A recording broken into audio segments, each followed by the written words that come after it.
Hello, David. Hi, Sally. Hello. You've got an article just about to be published in the British Journal of Learning Disabilities. Can you tell us what it's about?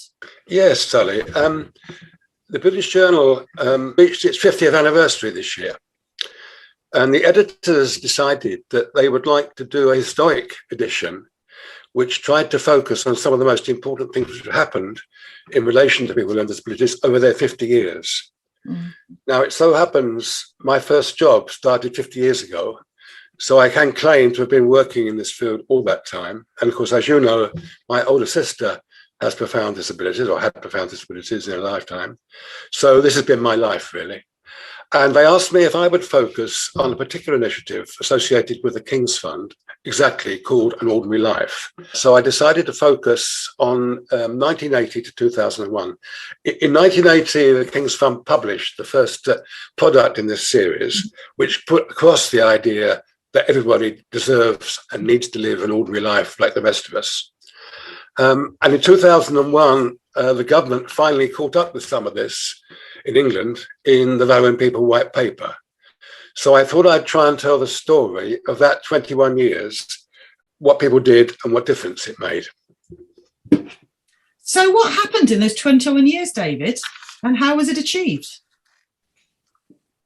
Initially, a small group of people came together who were already very aware that we could do a lot better in the lives of people with learning disabilities. In 1980, there were still nearly 50,000 people living in the kind of institutions that were created in the 19th century, including my sister. And that clearly was totally inappropriate for people to have decent lives. So what the King's Fund tried to do was to do a comprehensive outline of what the alternatives ought to be.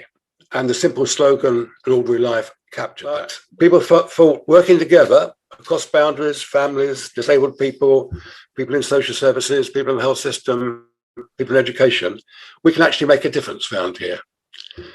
And over the years, I think 4 things really did make a difference. The first was just the ordinary life slogan. What are we trying to do? This is a simple way of saying it. The second was precisely people having a conversation about that and thinking, what's it like around here for people? What could be different? The third was people linking up across localities to share their experience and support each other. So we were kind of learning laterally across the country about how to do better. And of course, we didn't get it right to start with. We still haven't got it right. But at least people were consciously trying to explore what works best and making it happen.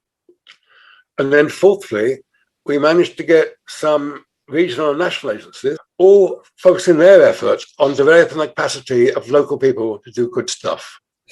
And that's the story I tried to spell out in much greater detail in the article. Amazing. People coming together. It's a real sense of movement for change, isn't it? Through everyday simple language that people can really grab hold of. Just amazing. What do you think is the most important lesson from this history for what we need to do now? I suppose you might say every generation has to make their own revolution. So for sure we could learn from history, but now we have to create our own.